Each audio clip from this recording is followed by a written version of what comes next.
Hey guys, let's show you another extremely common grammar question. We call these the underlined verbs questions.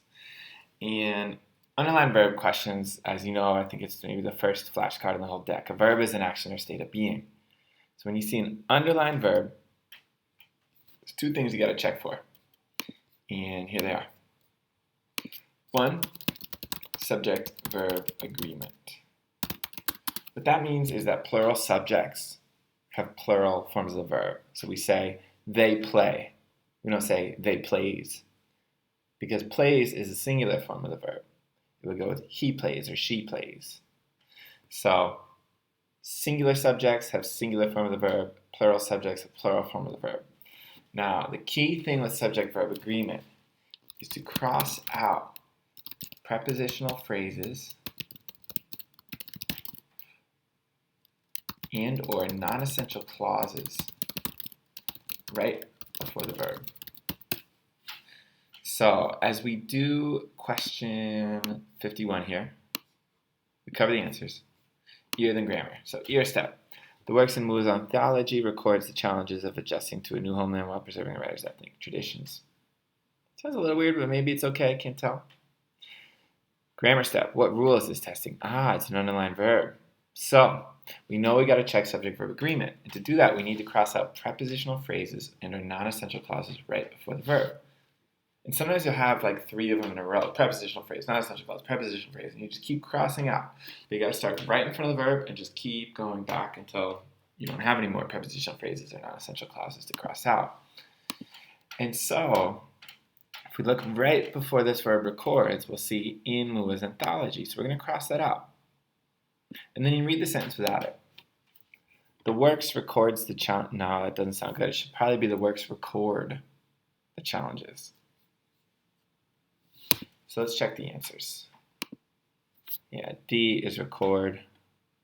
I'll check the other answers real quick. The works recording the challenges. No, that wouldn't be an independent clause if you want to see. B, the works has recorded. No, doesn't work. So it's definitely D, record.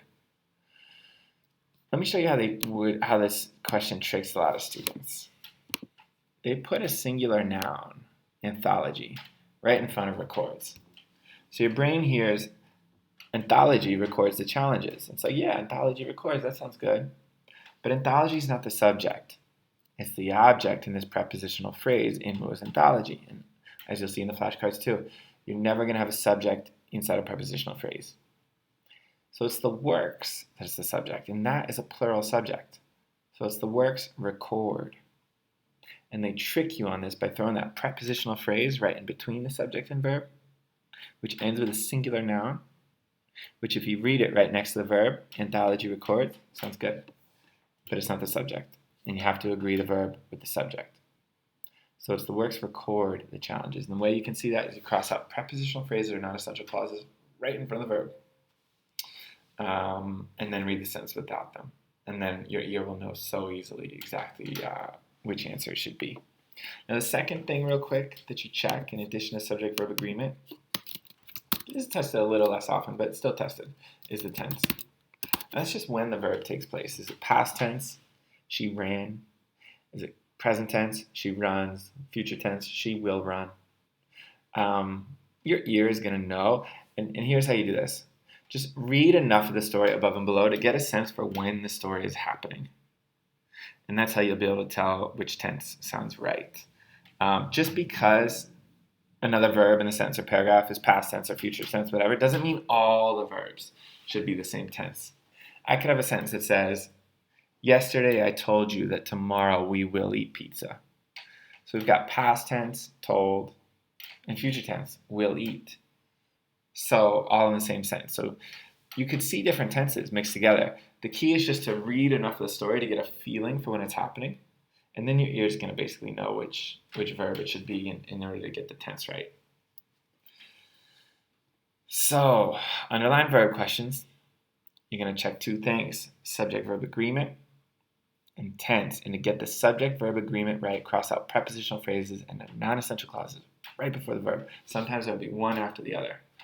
And it doesn't matter earlier in the sentence. No, we care about the ones that are right in front of the verb. We cross them out and then read the sentence without them.